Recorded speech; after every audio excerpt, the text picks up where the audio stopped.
Good afternoon, everyone. It is Sunday. Sunday Night Teacher Talk is upon us, and we have this week, and then we're off next week because it is Easter. So we will not be here for Easter. But happy Palm Sunday, everyone. I am flying solo today because it is, since we've moved to New Mexico, juniper trees, which I never even heard of in my life, are apparently something that my wife is incredibly allergic to.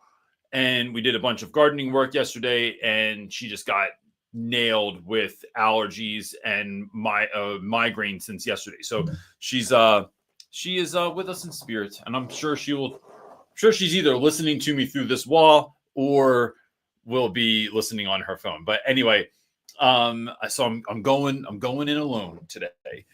It has been a really incredible week. I am just constantly reminded of how much I have to be thankful for. Everything from, like, my kids had prom. So at our kids' school, the school's so small that prom is for 9th through 12th grade. So my 12th grade is your fourth prom that you've been to in as many years. So Marley my daughter Marley's 15, looked so grown up and so stunning to me. It was really, really something. And so they went with, Brody had a date. Marley went with, met a friend there. This young man, Josh, and they were just matching. That was their idea. Do you want to just match together? So they went, and there's certain moments. I feel like this happens with your students in your classroom too, but there's certain moments in parenthood where you just know you did something right because you're just shooting from the hip the whole time you're parenting, right? There's no training book. You either become the parents that you had, the parents that you wanted. We land somewhere in between there. Our kids didn't care if anybody else was dancing on the dance floor. If they liked the song, they just went out there. And my kids we're not a natural dancing family. We dance. Our dance is like an expression of joy. It makes me think of David from the Bible, where they were like, he's just moving with the spirit right now, but it doesn't have to make any sense, right? It's a little bit David from the Bible, a little bit Elaine from Seinfeld. But they just loved it. And I got to be a part of it. I got voted to be, of all the people that from the school, I got the honor of being picked the male chaperone. And I just got to witness it all. And it is wonderful. So between that, and then I subbed on Friday, and I had rules to engagement meeting this morning. Beautiful weather out here. Rules to engagement drops next Saturday at, I forget what time. Hopefully someone will yell it from the other room. I will figure it out before the end of this, but it drops next Saturday. We're doing a live view. I think it's 8 p.m. Pacific Standard Time. So what's that? 11 o'clock a.m. Yeah, that's what it is. 11 o'clock a.m. Eastern. It will premiere on the Knowledge YouTube channel, right? Which is going to be rebranded to Knowledge TV by the end of the week. So if you go to Knowledge with a J, on YouTube, subscribe. It's going to be the premiere. I'm going to see it for the first time next Saturday, along with my co-hosts. We're going to do live chats with the audience and stuff like that. It's going to be great. So yeah, just on and on. Great. Last thing you might have noticed, real quick before I jump in the first question, we rebranded our YouTube channel. It's no longer called Real Rap with Reynolds. Why? Because people got too confused, and I got too many questions, and I got too many emails about being a rapper. So we rebranded to Teach Your Class Off, which wasn't, it's a big surprise, big shift, but just in an effort to help people understand what it is that we're trying to do here. And then I don't rap, not yet anyway. So with that, I see y'all in here talking. I'm going to try and find a question. And so, all right, Tristan has an update on performance review. This is something that he had talked about last week. So I don't even know that this is a question, but I'm going to do it because this is what happens when I'm by myself. Update on performance review. I wrote over 6,800 words in response to my probation review. First of all, good for you. most likely longer than the combined length of what my principal wrote on either performance reviews. I submitted it not too long after learning that HR wants to talk to me before Easter break. I don't know why they want to talk to me. I suspect it's likely due to the performance review or due to redundancy. Since our school is shrinking in student enrollment, if the latter is true, the lack of tenure will really affect me. Then he said, also, our union can't do anything until I know that what HR wants to talk to me about. So it's all a big waiting game. These are always like tricky moments. I think getting called into HR, it's so funny. Getting called into the principal's office is not a whole lot different when you're a teacher than it was when you were a student. It's still that level of anxiety that comes with that to find out what's happening. And Tristan, I'm going to tell you, especially after that performance review, like, should you not get asked back, that, look, it is a reflection on you to some degree, right? And I don't say that in any sort of accusatory sense. What I mean that is, like, you have to remember, I think we all need to remember that we're growing into the teachers we're called to be, right? This is what Simon Sinek will call the infinite game. There's no showing up. There's no arrival. There's always, like, teachers that have been teaching for 30 years. Look, the last 10 has been way different than the first 20, right? Like, Lopez can tell you this. It is that the rate at which technology is changing things right now is so fast. This is why we don't have decades anymore, right? Like, those of us that grew up in, back in the 1900s, we were, the 60s, and the music and the culture and the tech and all that stuff was so different than the 70s and from the 80s and from the 90s. Then we got to like the 2000s and we just stopped counting decades. It's just like it's been a decade for 25 years. That is so different that, look, man, what I'm saying here is that keep growing into who you're meant to become, and no one can stop you from doing that as long as you keep growing and changing. And I think that sometimes these just become great stories of that you are going to use your story one day. This, even like, should you lose your position, you will use that story or these reviews to empower you to do a better job going forward. So just be mindful of that. Like, let it use it, and don't let it use you in the moment. If, and I realize that's easier said than done, but that's what immediately comes to kind of my mind there. All right. Question from The Teaching Romance is asking, any tips for a highly sensitive teacher and how to keep the love for teaching when literally every single word is critiqued, including very deeply personal critiques? So are we still a student teacher for a year? Okay. So she's saying in another comment that this is from every mentor that she has, and she still is a student teacher for a year.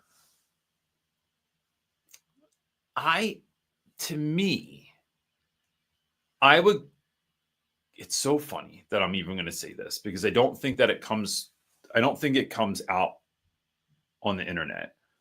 Am very sensitive. I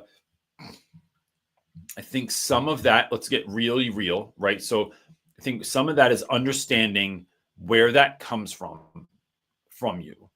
So it doesn't mean it's your truth. It just, there's a place that these things come from, right? So if I think back to my stepfather and really wanting him, this just turned into therapy with Reynolds, wanting his approval, which he never got.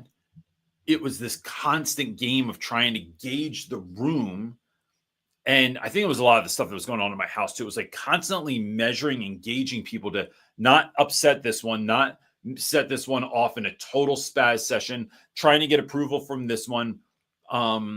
It was this constant balancing game that I did when I was a kid, that there's probably some codependence in there as well, but trying to figure that out. Once I realized that that's where this comes from, and that what people's words are, what they're saying is like just tied up in like my own kind of mini trauma that I lived through, that it's not the truth. It's just what they're saying.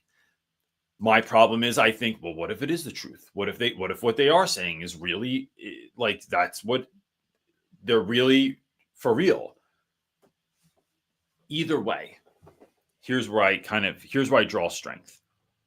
I draw strength from the fact that I can grow and that I can change. And that who was I to think that I would ever be perfect?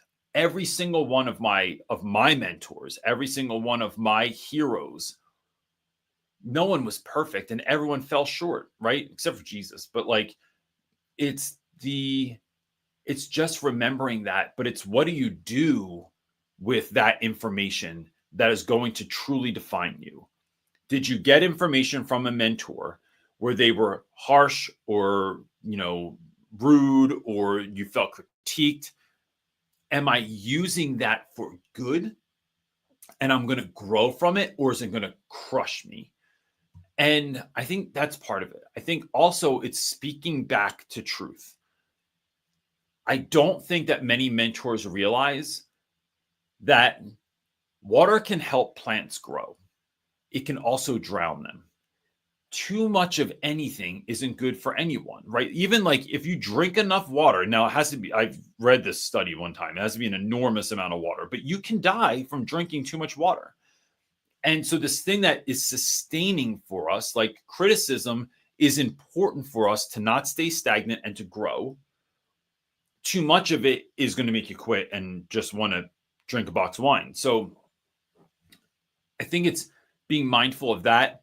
The other thing, look, if I'm really real with you, is considering some form of mentorship, therapy, counseling, because I find that at least in my experience, I was constantly hearing my stepfather's voice in my head, right? That like, you're like all the things. I don't even have to say it on the internet, right? But I constantly kept hearing that, and that wasn't the truth. That when I can change the voice of the criticism, it changes how I take it in.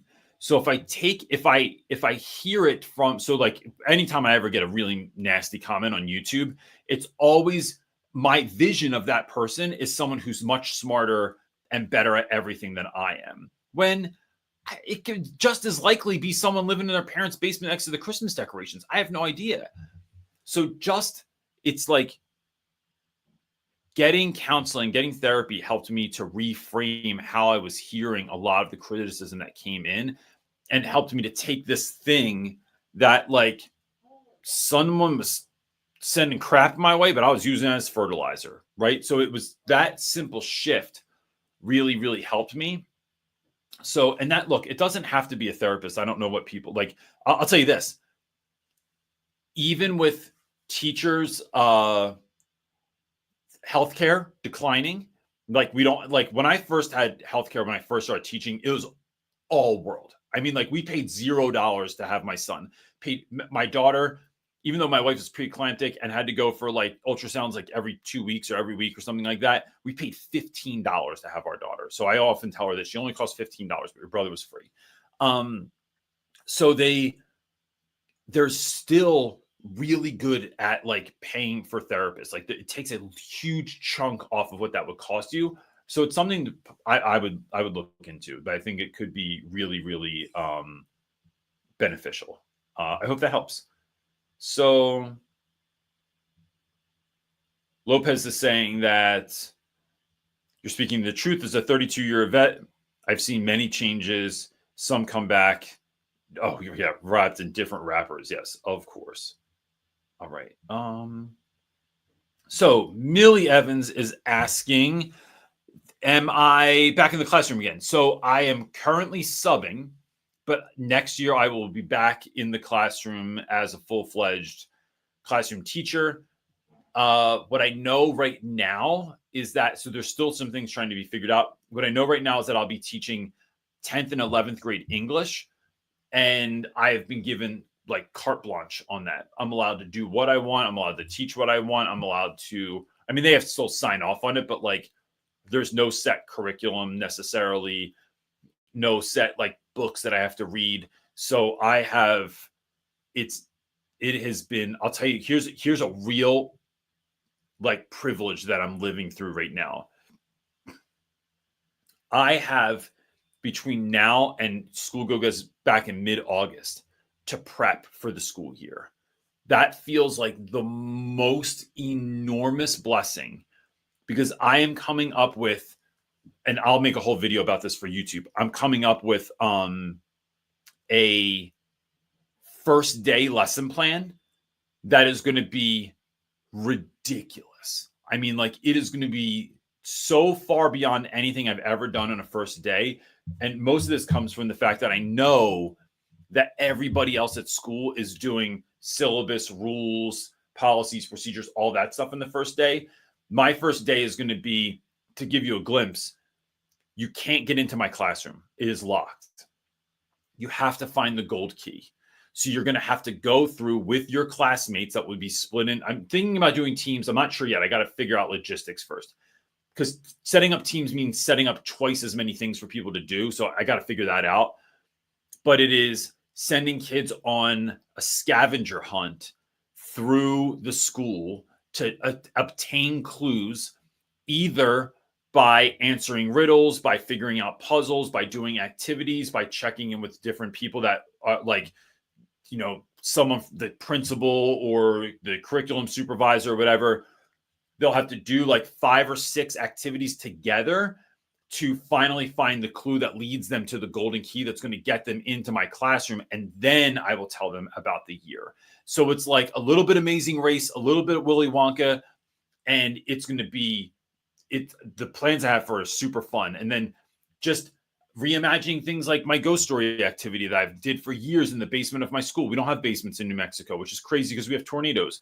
But reimagining like what that's going to look like and hoping that it works, even though I have 10th and 11th graders. So I'm really excited about that idea. And again, it just feels like I have so much time to do this. And then the other thing we're going to start doing next year, and I've been planning to do this for years, we're going to start selling lesson plans. So like all the stuff that I do on YouTube, all the stuff that I talk about, someone can purchase and then just run the play. And that is really being done in an effort to help teachers like quite literally buy back their time. So if you see the video and you like what's happening and you want to do that with your class, here's the game plan. Just go run with it. So I'm stoked. I am looking for questions. Here we go. All right.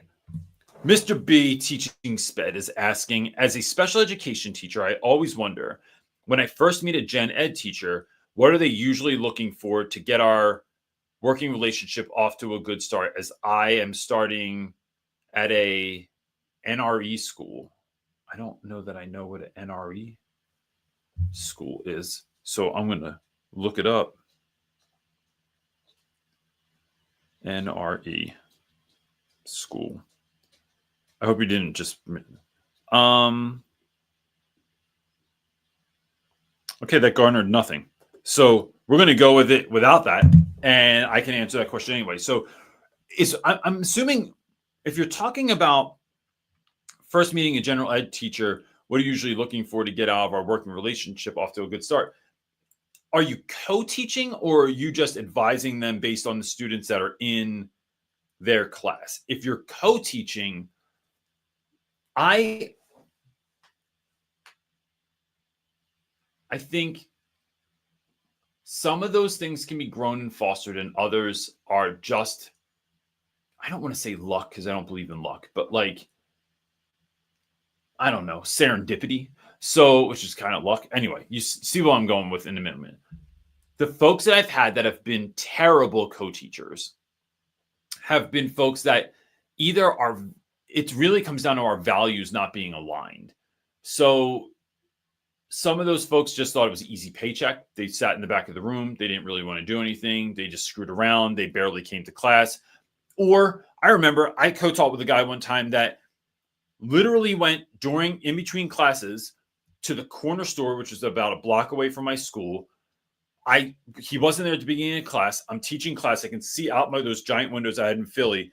My man walk across down the block, walk through the parking lot, and he's carrying what I could tell was what we call a platter, which is like you go to the store and they give you like, it's like either a cheesesteak with French fries and sides and stuff like that. My man had a breakfast platter with like eggs, bacon, hash browns, pancakes. Came into the school, walked into my classroom like 15 minutes late, sat in the back and ate his breakfast. So now my whole room smells like a diner. Everyone's distracted because it smells like food and it's teenage boys. And he's not helping at all. So it was like our values were clearly disaligned. And that individual, I did end up working something out with them. So that was good. But I've had a lot of folks that started off similar ways and just were terrible. So I think the things that help you to really align are asking them, like, it's communicating why you're there and what you're about. That I'm here for students, that I want students to win, that I'm not interested in like quite literally anything else, that I'm interested in working together. So one of the things I try to convey from the jump, so if I was a special ed teacher, I'd be doing this kind of the flip side. As a gen ed teacher, I was always communicating like what I needed, what I wanted from them, with regards to like, hey, look, we're going to teach this class together. So like, if this is truly supposed to be integrated in this co-teaching model, what parts do you feel the most comfortable leading? Do you want to start class? Do you want to finish class? Do you want to lead the first activity? Do you want to just focus on vocab? Let's have some conversation around this so that we can figure out the integration portion of what we're doing. As a special ed teacher who's coming into that gen ed population, I might be thinking about ways that you can really bring value to class and what that's going to look like in real time. So, hey, here's some things that I can do to make sure that I'm tracking students. We're collecting data on students. I'm checking in with students. I am moving and navigating the classroom, breaking into small groups. So things like that. What can I bring into this that is going to, what I want to sound like in that is I'm a solution to your problems.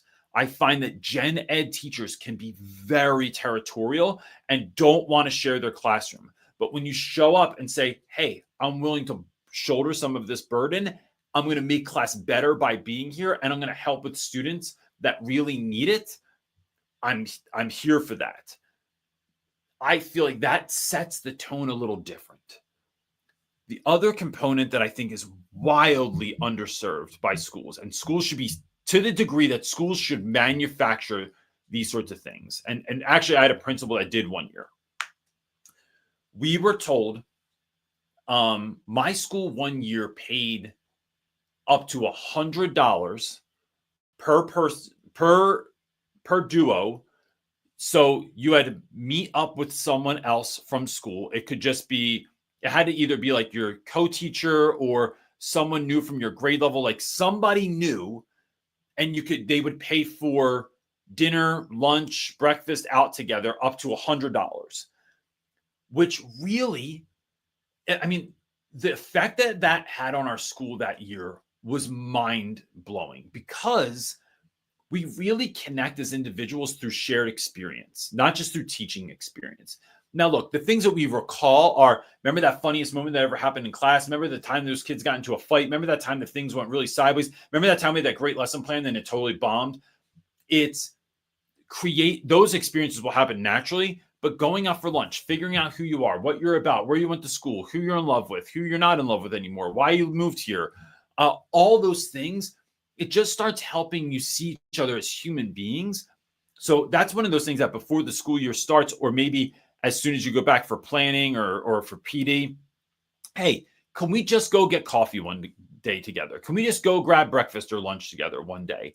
And doing that enough, it really, I find, helps solidify those bonds. And then teaching takes on it just is different when you're doing that together. All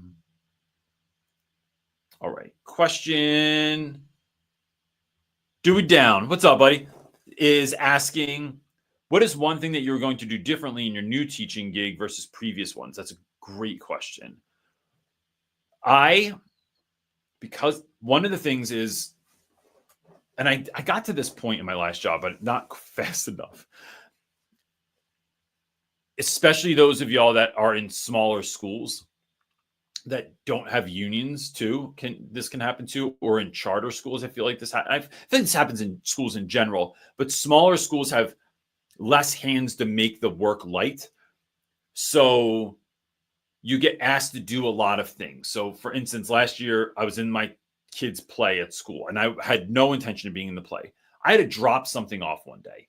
I get there and they go, "Hey, could you say one line on the microphone off stage? We need a radio announcer." Sure, I can do that.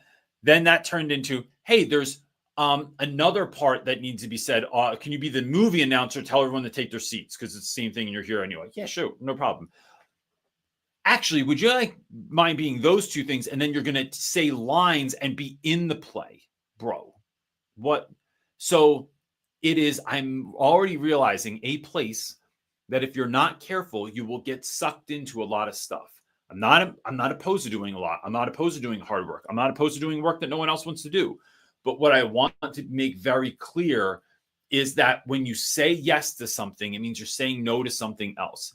That when, because one of the things that was a possibility for next year was teaching up to 5 different preps. So I would teach, it was like 7th, 8th, 9th, and 10th and 11th grade English classes. There's not a chance. I already know myself. Like you can't make, I don't have the capacity as while running a business and raising children and taking care of myself to teach 5 different classes in a day and have them be awesome. I'm not even interested in doing that. So it's being able to say no faster and stick to it. That's one thing. I think the other thing is, because I've been out of the classroom from teaching, aside from subbing, which, is not quite the same. This is my 3rd year. I just completed my 3rd year. I have this excitement about it that I'm not like, similar to how I said I'm going to start my first day. I'm not waiting for anyone to like class. I'm not waiting to get a feel for who my students are, or for how this class is going to roll, or to see like, are they a little more apathetic? Are they excited? Who can I pull on? Like, that's stuff I used to have to gauge constantly. I think I have enough confidence now and know what I'm about and know what I'm doing to quite literally hit the ground running and try to make class awesome every day. I also am very, very, very aware of the fact that I am not interested in everyone, or quite literally anyone, liking me. I know that happens anyway, but what I want is to help create a space where it is very clear that we're here to learn, and that all the theatrics lead to us learning, right? I'm not just doing this, and this isn't just like edutainment. This is, it's like, the whole reason for this is to help you to grow into who you have been created to be. And I am very excited about that. It's a real thing. I don't know if y'all have had this experience before in any way, but when you're not teaching anymore and you're sitting on the sidelines and you're watching everyone else teach, you have a gazillion ideas because your brain isn't taken up with all of the stuff that's happening in your class. So you just see all the ways it could be better. You see all the ways that it's happening. You see the kids that are being engaged with. You see the kids that are being left to the sidelines. You see the missed opportunities. So it's like being excited, having the time to plan, and then executing on the highest level that I can. So for instance, to my knowledge, the school takes little to no field trips ever. I have kids that, except for service, so they do service trips where they'll go to local food shelters, or food programs that give food out to folks that need it. Aside from activities like that, there's no learning educational trips that they do.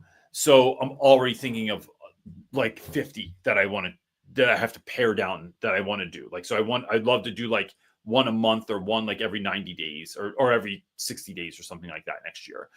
Wanting to do trips abroad, wanting to really work on community and culture in the school. So like there's all these things I want to do, but I'm very excited about doing them. And I'm stoked. It's going to be sick. And then I'm really excited about sharing all that stuff with everyone on YouTube, so they can kind of follow along and see what's happening. Next question. What do you think your seating arrangement will look like in your new teaching gig? So that's a good question. I've heard different things. One is I'm getting my own room, which would be perfect. The other is that I have to share a room with someone. I don't really share rooms well with people. I don't plan on using. So look, I'll be real honest with you. I'm trying to leverage my social capital to get furniture for my classroom so that I don't. So what I'd rather my classroom look like is like a cooperative, like workspace than a classroom. So I would rather it look like you walked into like WeWork instead of a traditional classroom in any sense. So there'll be a lot more. I'm going to try and do as next level as I possibly can. There's a lot of time constraints in the summer because of this work that I do and speaking and traveling and stuff. But I want it to be next level. I want it to be something that kids have never seen before. I want it to truly be a place that fosters creativity and community, where kids are like sitting together and working on things and not just like sitting in rows. I plan on doing my same move that I did at my old schools, which is going in the summer when no one's there, which I think I'm allowed to do, and just getting rid of all the stuff that's in there and hiding it somewhere in the school, which is what I always do. And I'm not in like a sneaky way, right? So if anyone from the school is watching this, not in a sneaky way, but like I don't want 25 desks in a classroom if I don't have 25 students. If I had 30 students in the class and I had 31 desks, I got rid of a desk. I want to reclaim that space as much as possible, with the goal of being, how do we make this the most perfect experience we can for young people to work together, to be creative, and to really have a dynamic learning experience? That's what I'm kind of thinking of. So I realize it's a pretty tall order, but that's what I'm going for. And I think it's going to be pretty dope. I'm excited about it. CJ television advertisement. Yes, Lopez. Taylor Edwards is asking, how do you pick which assignments you put in the grade book? Awesome question. First of all, Taylor, I systematize them. So each week it's the same assignments that go into the grade book, and that has changed over time. But one, I want regular grades in.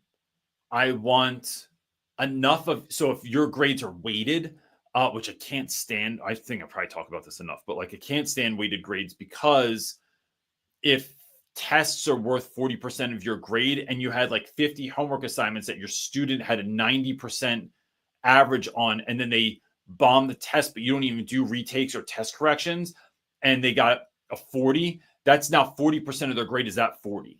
So they're going to either end up with a D or an F in your class. So I like to make, the reason I systematize it is so that I know how many classwork grades a week, how many homework grades a week, how many quizzes each quarter, and how many tests each quarter, so that students have a very fair chance of things being even.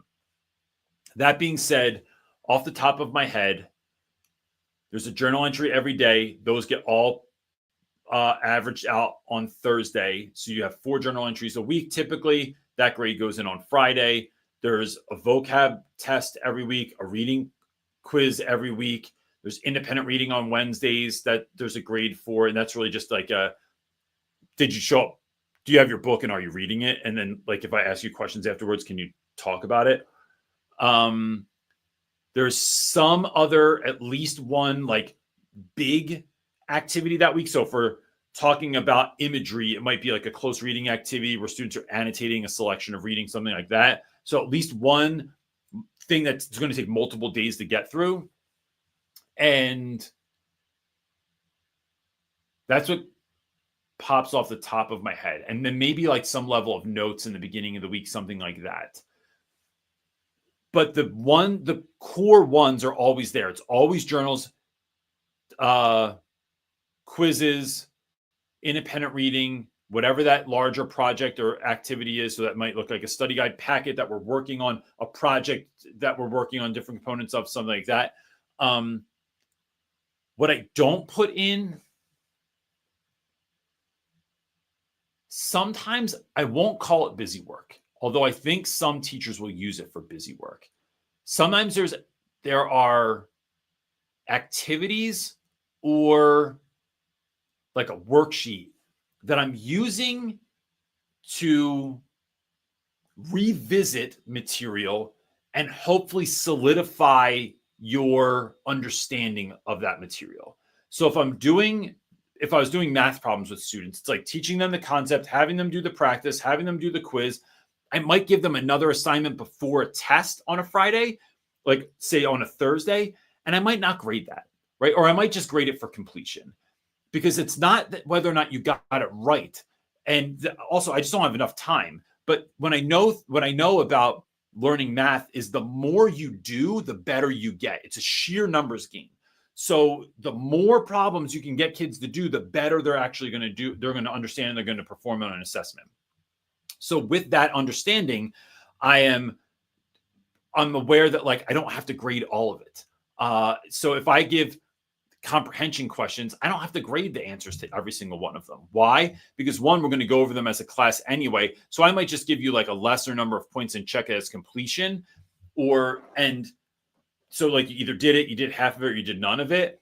But I'm not going to go through each one of those questions and grade. I want you to do that. So then that incentivizes paying attention as well, because now kids during the review have to pay attention so that they can do well in this. So that's part of where I'm coming from. And then look, every once in a while, Taylor, and a lot of teachers get aggravated by this.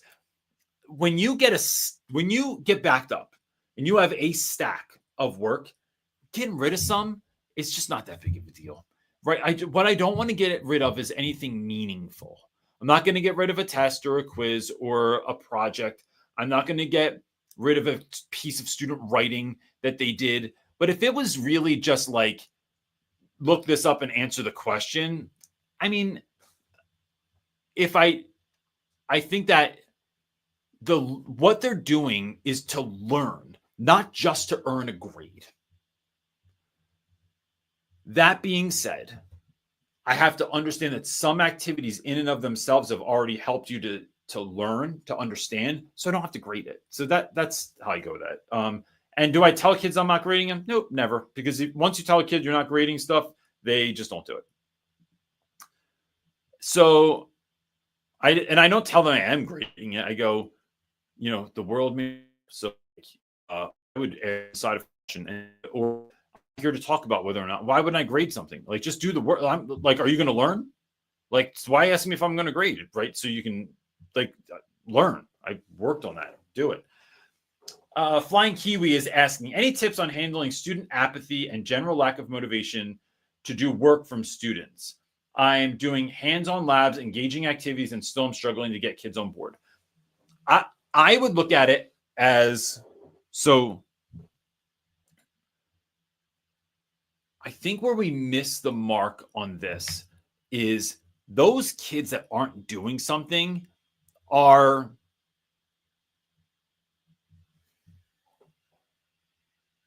they stand out more.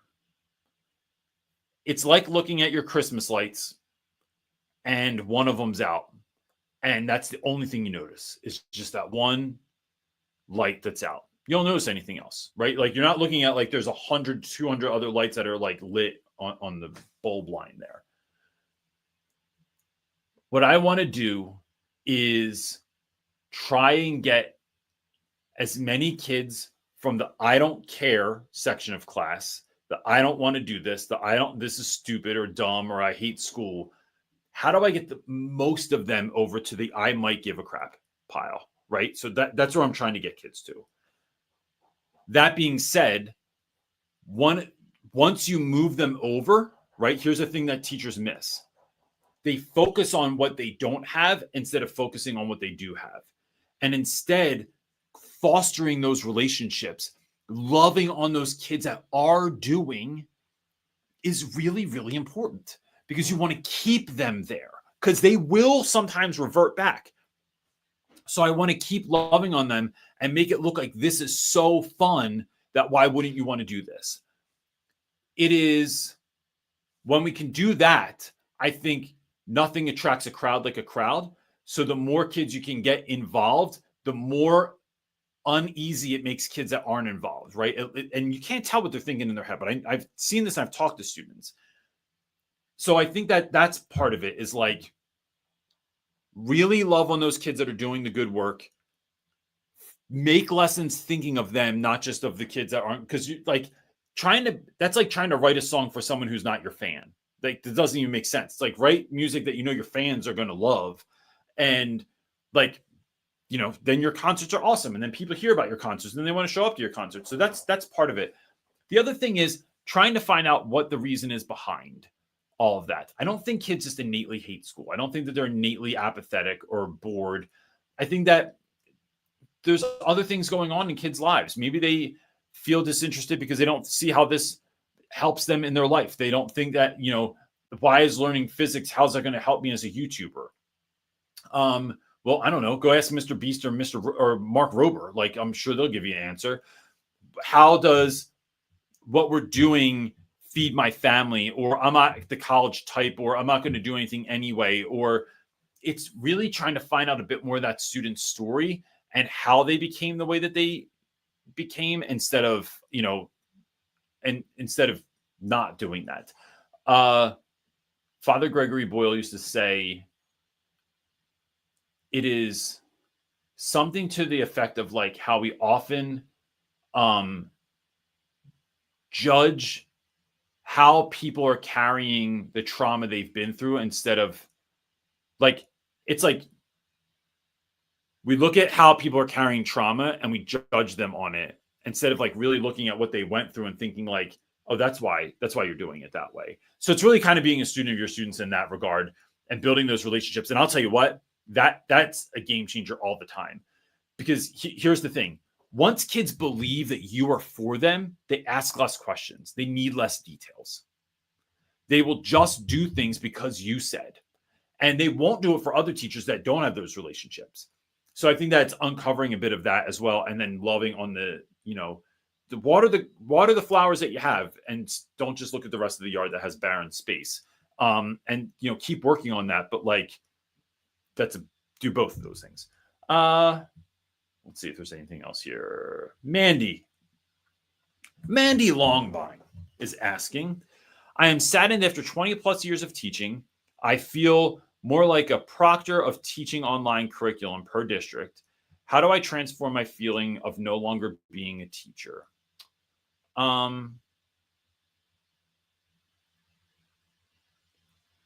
So I'm kind of curious, Mandy, what your day-to-day looks like. And here's what I'm thinking. Whenever I don't care for something, right? So even my life, like I choose my own adventure in my life by and large. I mean, like in this business owner lifestyle, I have to like, if I don't hunt, I don't eat. So I'm constantly working, but I will often stop and think to myself, one, I have to get really good at being grateful for things. And I know that's cliche and people talk about it a lot, but it's like, it works for me. It's like really, really looking at my life and going, oh my gosh, like I've been through a lot. My family's been through a lot. Neither one of my parents ever lived my age. Like that already sets me with such a deep level of gratitude that it is somewhat mind blowing. Both of my kids, and look, I'm blessed to be able to say this. I understand. I do not take it for granted. Both of my kids are healthy and they are largely happy. They're teenagers. So, you know, that ends as soon as I ask someone to take the trash out or like empty the dishwasher. But like by and large, my kids are happy. We love each other. Like our family really loves each other. It's really looking at some of those things and starting there. Then I ask myself this question: what would my day look like if I enjoyed it? So if you were to deeply, and you have to get super specific on this. It's not that my kids pay attention more. It's not just there's less apathy in the classroom. Like, what would that actually look like in your physical reality for that to be true? And then I just reverse engineer things. So it's looking at things like, maybe I don't have enough time with my wife. So right now I do 30 minutes after we drop the kids off. So I wake up, I start working at 5 a.m., drop the kids off at school 7:45. I'm home by 8. Then I spend the next 30 to 40 minutes just talking with my wife. Sometimes it's talking about like what's happening in the day, but most of the time it's just having coffee together and having that moment. And that is like, even if we don't get to catch up for the rest of the day, it's like we had 40 direct eyeball to eyeball moments of connecting this morning and talking about what was important to us. It is doing things like that where I'm looking at my day. So when I was in school, I realized that like there was a point, there was any number of points where like school just gets overwhelming. I feel like I'm not having as much fun. So I remember I had a prep 7th period. 8th period was the end of the day, and I had an elective end of the day. And 8th period electives are always the worst because it's like you're getting kids at the tail end of the day and they just want to leave. So I made it like twice a week. I would go out into the hallway and just screw around. I just find stupid stuff to do, funny things to do. I'd go to the dollar store, Five Below, find dumb props, put googly eyes on things, work kids with water pistols, like mess with kids that got kicked out of class. Like I would just do stuff that I thought was funny. And I would hang pictures of myself around the school, which is really, you know, like go into other teachers' rooms that aren't there and replace their family picture with a picture of me. And then just don't tell anyone, just walk away. I didn't even have to see the reaction to any of that. It just put me in more of a place of joy. And then I went into my 8th period better because I was like busy cracking myself up in the hallway, pulling stuffed mice down the hallway with fishing string that everyone was kids would scream at. They were kicked out of class, like absurd stuff, but it just made it fun for me. And so looking at your life, looking at what's missing, and then figuring out, no nonsense, what would it take for me to integrate more of that into my life? So maybe it's touching base with certain teachers that you really like, that bring light and life to your life. Maybe it's being with your spouse more, being with your kids more. I had a therapist tell me several years ago that like, he's like, when you have a hard day at school, first thing you should do is come home and pet your dog. Now don't pet your cat because they don't really care. Most cats won't sit with you, but my cat just looks like it's like whatever. But my dog will, I guarantee you, sitting outside the door right now, laying on the floor with his nose to the bottom of the door, waiting for me to get done here today. Petting your dog, the research shows it already is calming your body down and giving you a rise in dopamine, right? It's lowering your cortisol levels and increasing your dopamine levels. And it's it's joyful. So it's like not, and then I think the outside of that, Mandy, the last thing I'd say is there is just such a connection that your outside of school life impacts your inside of school life so much. So if I can't control school and I can control home, I just have more fun at home. I just try and connect with good people at home.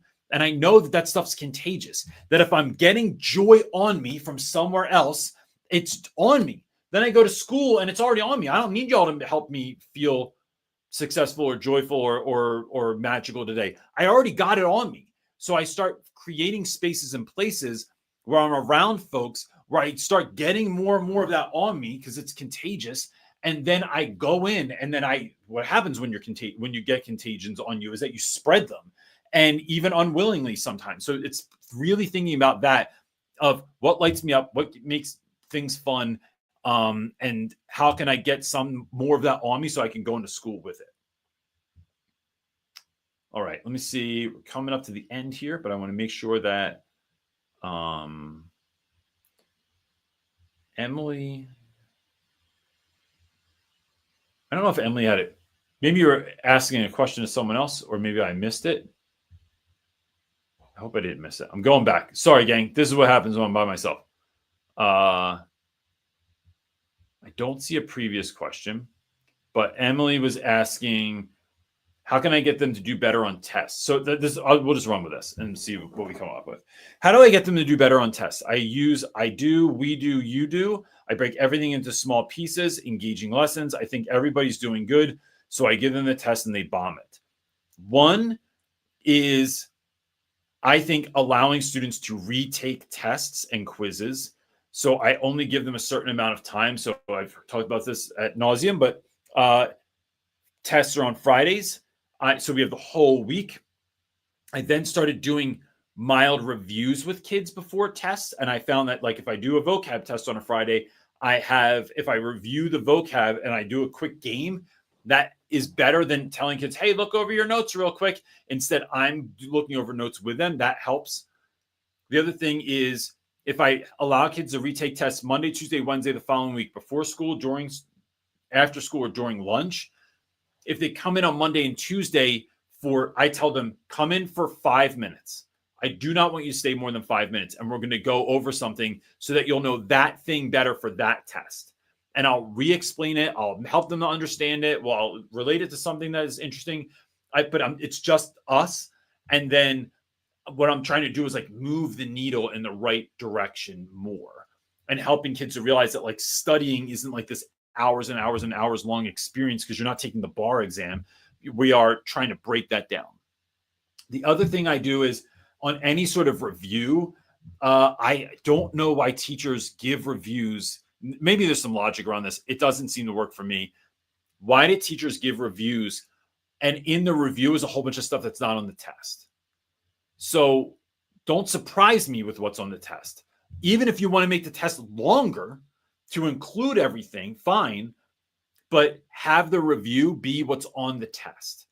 And I find that works well too. I think it also works, Emily, to start breaking down and seeing where are your kids falling flat on tests. So for my students is quite often the close reading activity. Any sort of, like, reading passage that they have to do in an assessment and then answer questions. They try to read the questions and find the answers. But the way I have it set up is that there's almost no questions that are directly correlated to, like I read this, like, Emily was 24 when she started at Harvard University. My question isn't going to be what age was Emily when she started at Harvard University. It's going to be far more like inference-based. It's imagery-based. It's pulling on certain skills and not just a comprehension question. So I need to help my students get better at sticking with reading through passages, at retaining things they're reading through passages, on helping them to identify. So on my test, it's like, just annotate, just write on there, circle the answer, underline things, like, so that when you go back again, you're like, oh, I'm pretty sure they might ask about this or might think about this. So we're practicing that in class. So I'm trying to build their stamina so they can get through some of those reading selections. I think a number of those things, like, coupled together, is going to help you. You could also ask kids, why don't you do well on the test? And seeing what comes up. Remember, asking kids questions like that is going to garner you about 90% of the answers are terrible. And because I'm just not good at tests, because I just hate school. Like, because I was playing Fortnite till 4 o'clock in the morning. Okay, that's actually insightful. But it's really understanding where they're coming from and what they need. Because you'll get answers that, I'll tell you this, my kids have a teacher. I'm going to put it out there. My kids have a teacher this year that's very hard of hearing. When they have to take tests in their class, kids play this game of how loud can we say stuff to see if she can hear us. And apparently it's pretty loud before she understands that someone said something. So this, for my kids who have learning disabilities and learning differences, it makes it very difficult. So if you have ADHD and you're trying to pay attention while kids are just saying random stuff out loud, it makes it difficult. So if the teacher said, how is this happening? Or why is this happening?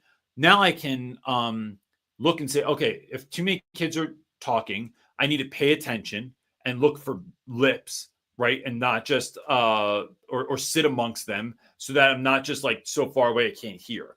Maybe for the students that this is really affecting and is a problem for them, I can put them in small group and have them test somewhere else in the office or in the special ed office or something like that. where I'm creating a better environment for them to be able to do that. Things like that you can use from what kids say and kind of use it back. So, all right, last question is my friend Ruth Akers is saying, any suggestions for showing admin why doing fun things okay and not, I think it's are okay and non-professional. Ruth, I think I'm reading this wrong. Any suggestions for showing admin why doing fun things is okay? I think that's what I'm going to roll with. Ruth, this is when ChatGPT becomes your best friend.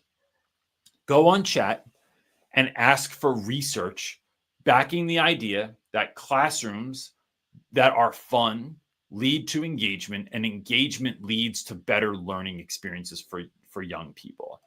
That when we can create memories through something that was fun, kids are going to retain the information. They're going to perform better on tests. So I think that's where I'm going from. To me, it's largely admin being worried that things are going to get out of control, that we're doing fun for fun's sake, that this is just, like I said before, like edutainment and not necessarily an actual learning experience. And then I think the other thing there, Ruth, is you have to really be looking at your outcomes. Are the outcomes in student achievement, not just grades, are the outcomes in student achievement obvious? Are they there? Do they, so when I have folks that come in and dog me for my class, or it's too loud, or they're too crazy, or they're not even learning anything from this, look at my grades, bro. Look at my grades and tell me that my students aren't performing. Look at this kid who's failing every other class, and for whatever reason is an 87 in my class. And I have the proof, because I a lot of times don't even hand back papers and let kids keep them, because they just get lost in their backpack in the abyss of nothingness, and then they never even make it home anyway. So I keep categories of, I keep files of those, so I can show, this wasn't just some worksheet. This wasn't just some guided notes session. This wasn't just some nonsense that they had to look through the book and fill in the answers, and they really did on ChatGPT anyway. Let me show you what we did and tell me that this isn't leading to something. Because what schools want at the end of the day is high-performing schools, so your leadership or management doesn't get in trouble.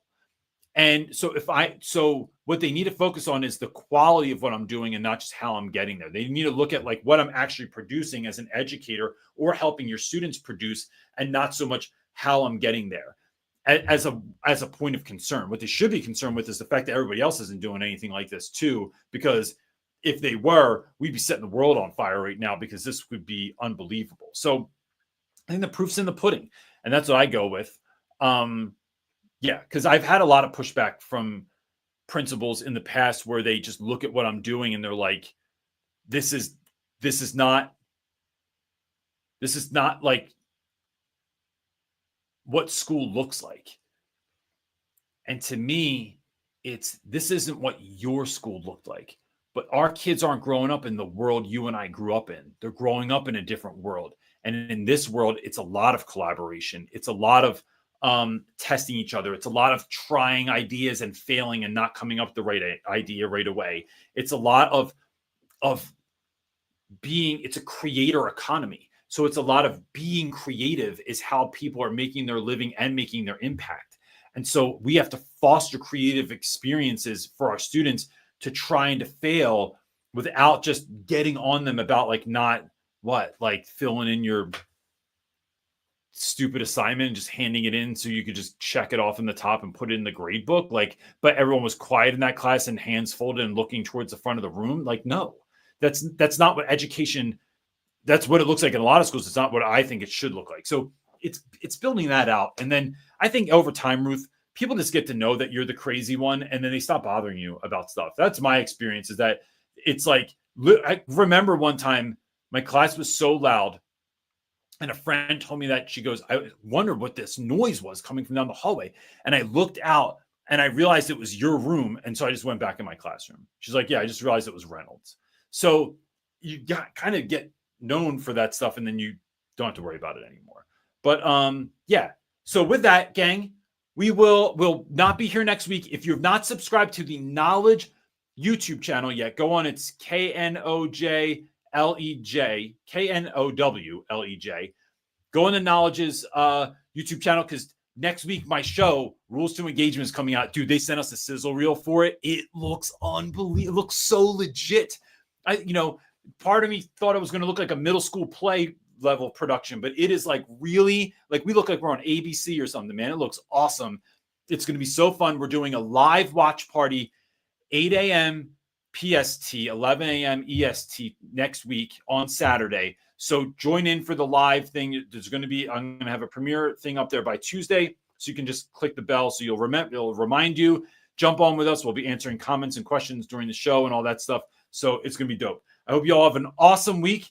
And if those of you on spring break, enjoy yourself. And if you need a speaker, here comes the QR code for Bring Me to Your School. Peace.